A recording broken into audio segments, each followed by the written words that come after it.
Okay. So, what I want to talk about are the differences between a fair value gap and a price void, because they're actually significantly different.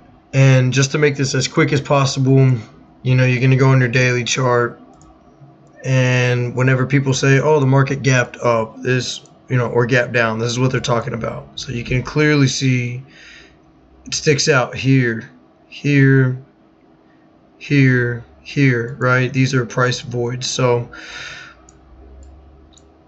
right there where you see price move up rapidly, it closed here, the next day opened up here, and then it created that gap. That is an actual price void that price will come back to very rapidly. And you can see that again right there.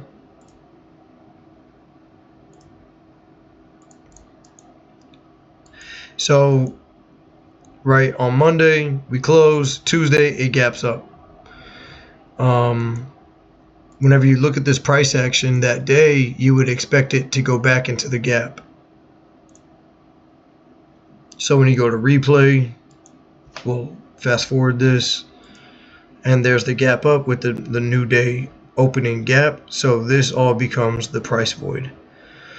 And so what you would look for is price to actually kind of do some weird squirrely stuff, come down here, fill this, and then possibly look for a continuation. And we can put this on the hourly to check that out, just to see if that's what we get. So remember, squirrely stuff, it actually takes a few days. There's your fill. Once this gap is filled, target, something higher, previous day highs, previous week highs, something like that. But there you go, right? So again, look for a price void, see squirrely stuff, fill, continuation. So let me get out of this. But yeah, that is an actual price void. So the gaps, though, the fair value gaps, are this right here. 3 candle pattern, 1, 2, 3. You have a significant move up.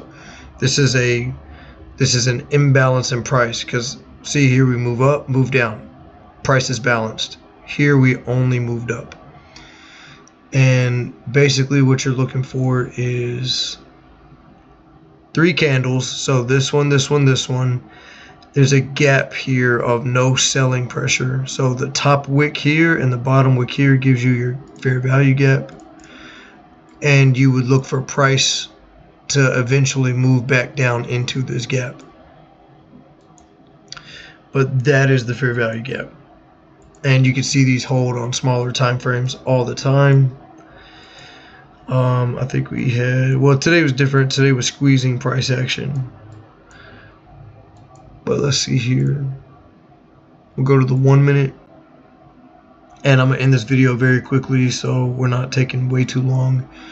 But you have, okay, here's one.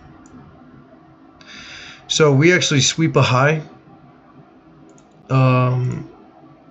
Sweep this high. But when we swept it, we end up creating a gap right after. So this gap means more. Not all gaps mean the same thing. And you can see price comes down into it. It did wick below, but it still closed inside and respected it. Let's see here. Here's one, right? Leg up. We broke some highs. So you're seeing a lot of buying pressure. Create a gap. Check that out. Retest, retest, retest. Move up. Oh yeah. So the way I use gaps is I like them on higher time frames. And I like to get retest. So on the 1 hour, right? Like this will help you with bias too. You know, if we got gaps up here like this one, you know, we're moving up, we're sweeping out these highs. But if we sweep out this high and we still show more buying pressure, target the gap. So keep in mind, these can be used as targets or entries. So you can trade to them, right? Price is doing squirrely stuff. Trade to the gap, so you could catch this whole move, or wait for price to get here and then look for a rejection back down. But more than likely it'll look like squirrely ranging and then a move down. But yeah, so there you go. Fair value gaps, price voids, using them as targets and as entries. But yeah, high time frame gaps mean more, and that will do it.